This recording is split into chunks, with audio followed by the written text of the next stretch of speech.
आइए हम एक छोटे से गांव में चलें, ठीक है। उस गांव का नाम है बेथलहम। वहां एक छोटे से घर में मरियम नाम की एक माँ और उसकी 6 साल की बेटी अन्ना रहती है। मरियम एक विधवा है। पति के मरने के बाद वे दोनों ही उस घर में अकेले हैं। मरियम ज्यादा पढ़ी लिखी नहीं है, लेकिन उसका एक सपना है। वो चाहती है कि उसकी बेटी अन्ना बाइबल को अच्छे से सीखे और ईश्वर के वचनों को अपने दिल में रखे। बेथलहम गांव में एक छोटा सा चर्च है। वहां फादर जॉन नाम का एक पादरी बच्चों को बाइबल सिखाता है। सभी फादर जॉन को एक अच्छा इंसान मानते हैं। मरियम भी यही सोचती है, इसलिए वो हर दिन अन्ना को चर्च भेजने लगी। तुझे बाइबल सीखनी है बेटी, ईश्वर के रास्ते पर चलना है, मरियम कहती। लेकिन मरियम को एक बात नहीं पता थी, फादर जॉन अच्छा इंसान नहीं था। वो चर्च आने वाले बच्चों के साथ, खासकर अन्ना के साथ गलत व्यवहार करने लगा। अन्ना डर गई थी। एक दिन उसने अपनी माँ से कहा, अम्मा, फादर जॉन मुझे छूते हैं, मुझे डर लगता है, मैं चर्च नहीं जाना चाहती। मरियम को गुस्सा आया। क्या कह रही है अन्ना? फादर जॉन एक पादरी हैं, वो तुझे बाइबल सिखाने की कोशिश कर रहे हैं। क्या तुझे पढ़ने में आलस है? मरियम ने अन्ना को डांटा। उसे लगा कि अन्ना पढ़ाई से बचने के लिए झूठ बोल रही है, लेकिन सच कुछ और था। मरियम हर दिन कठिन मेहनत करती है। दूसरों के घरों में बर्तन धोकर सफाई करके वो गुजारा करती है। काम से थककर घर लौटने पर उसे अन्ना से ज्यादा बात करने का समय नहीं मिलता। तेरी पढ़ाई अच्छी होनी चाहिए अन्ना, कल सुबह चर्च जाना मत भूलना, कहकर वो अन्ना को सुला देती। दिन बीतते गए। एक सुबह अन्ना जब उठी तो उसके चेहरे पर बहुत डर था।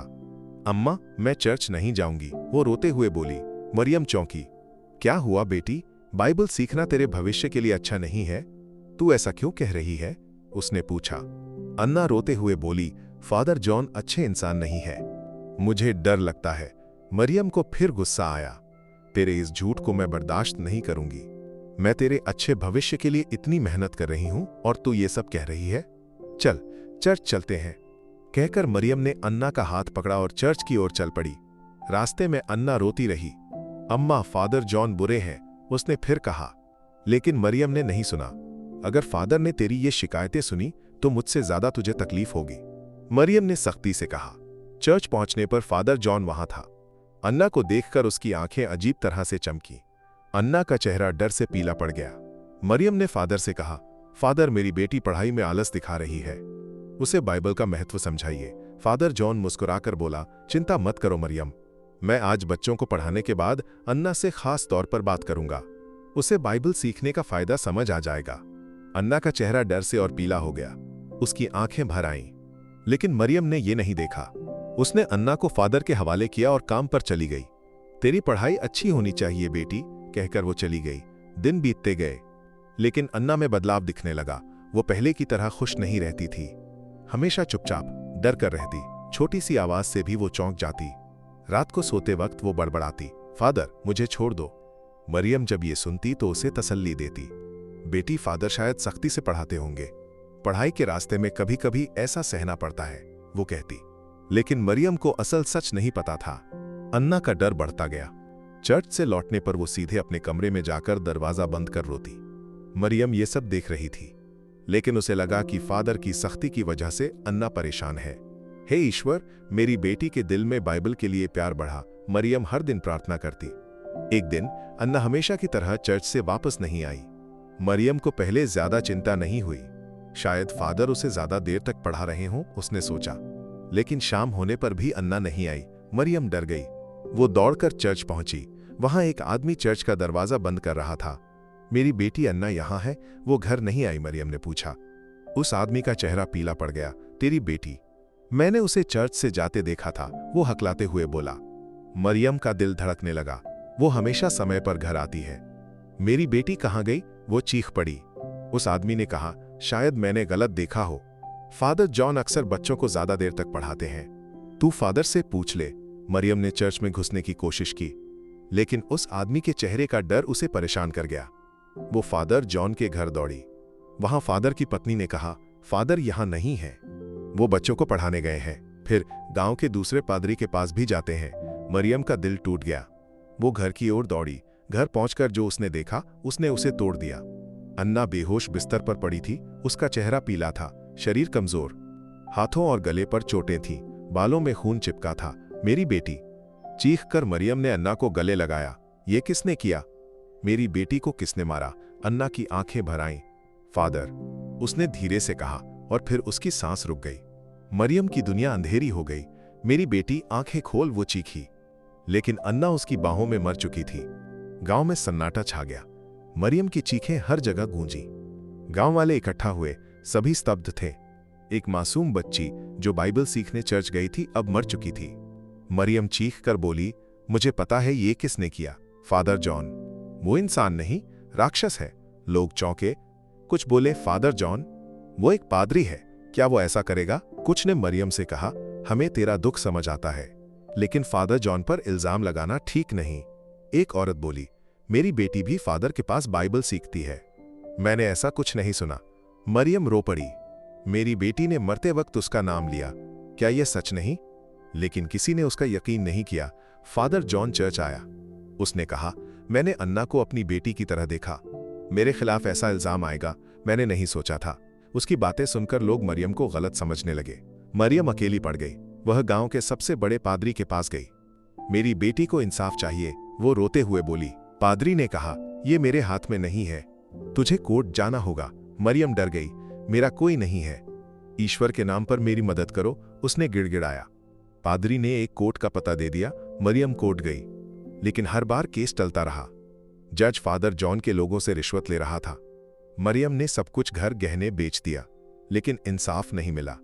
वो हर रात रोती, हे ईश्वर, मैं अपनी बेटी का डर नहीं समझ पाई, काश मुझे अक्ल दी होती, वो प्रार्थना करती। एक दिन जज ने मरियम से कहा, तेरे केस को इंसाफ मिलेगा, लेकिन थोड़े और पैसे चाहिए।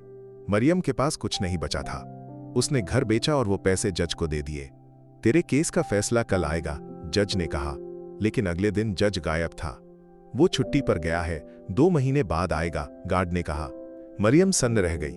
वो गांव के एक बड़े आदमी के पास गई। उसने कहा, तेरे केस को तूने खुद वापस ले लिया, ये रहा तेरे दस्तखत वाला कागज। मरियम चीख पड़ी, मैंने इसमें दस्तखत नहीं किया। ये झूठ है, लेकिन किसी ने उसका यकीन नहीं किया। मरियम टूट चुकी थी। वो फादर जॉन के घर गई। उसे देखते ही उसकी आंखें गुस्से से लाल हो गईं। तूने मेरी बेटी को मारा, वो चीखी। फादर जॉन ने उसका मजाक उड़ाया।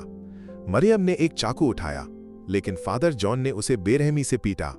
उसने मरियम के साथ वही क्रूरता की जो अन्ना के साथ की थी, फिर उसे सड़क पर फेंक दिया। जब मरियम को होश आया, उसका दिमाग टूट चुका था। वो सड़कों पर भटकने लगी। मेरी बेटी को इंसाफ चाहिए, वो चीखती।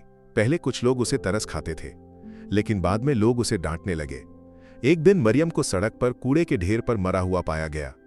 कुछ लोगों ने दया दिखाकर उसका अंतिम संस्कार किया। क्या लगता है यहां कहानी खत्म हो गई? लेकिन ऐसा नहीं है ना।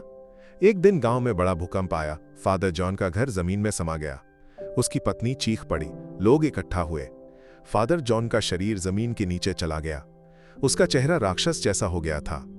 ये ईश्वर का दंड है, गांव के बुजुर्गों ने कहा। लोग स्तब्ध थे। उन्हें समझ आया कि मरियम सच कह रही थी, लेकिन अब बहुत देर हो चुकी थी। तभी कहानी में एक छोटा लड़का आता है। उसका नाम है जोसेफ। 10 साल का एक नन्हा साहसी बच्चा। उसे अन्ना की कहानी पता थी।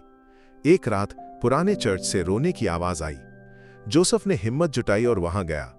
वहां उसने अन्ना की आत्मा जैसी एक आकृति देखी। उसने कहा, मेरे सच को किसी ने नहीं जाना, मेरे कब्र पर मेरा नाम तक नहीं लिखा। जोसेफ चौंक गया। उसने ठान लिया, मैं अन्ना को इंसाफ दिलाऊंगा। उसने गांव के एक बूढ़े पादरी फादर पीटर से बात की। फादर पीटर ने कहा, मुझे अन्ना की मौत का सच पता था, लेकिन मैं डर के मारे चुप रहा। मेरे पास एक किताब है, उसमें फादर जॉन और दूसरे बड़े लोगों की भ्रष्टाचार की सारी सबूत है। जोसेफ और फादर पीटर ने मिलकर एक योजना बनाई। एक रविवार नए चर्च में एक नया पादरी फादर मैथ्यू उपदेश देने आया। उसने जोर से कहा, आज मैं सच के बारे में बात करूंगा। अन्ना नाम की एक बच्ची का खून इस गांव में चीख रहा है। उसने फादर पीटर की किताब के सबूत दिखाए। गांव वाले स्तब्ध रह गए। जोसेफ और फादर पीटर आगे आए। यही सच है, फादर जॉन एक अपराधी था, उन्होंने कहा। लोग गुस्से में आ गए। उन्होंने फादर जॉन के दोस्त जज और दूसरे बड़े लोगों को गांव से निकालने का फैसला किया। जोसेफ की हिम्मत ने गांव को बदल दिया। पुराना चर्च बंद कर दिया गया। वहां एक स्मारक बनाया गया। उस पर लिखा था, यहां हम चुप थे, लेकिन ईश्वर ने बोला।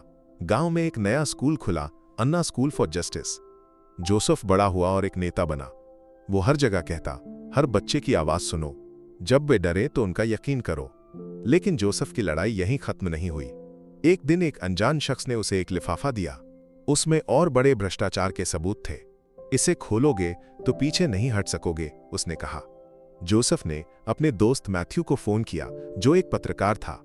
हम इसे जारी रखेंगे, अन्ना का नाम बस शुरुआत है, जोसेफ ने कहा। आइए इस कहानी को यहीं रोक दें, ठीक है? लेकिन एक बात याद रखनी है, अन्ना जैसे बच्चों की आवाज हमेशा सुननी चाहिए। जोसेफ की तरह हमें हिम्मत दिखानी होगी।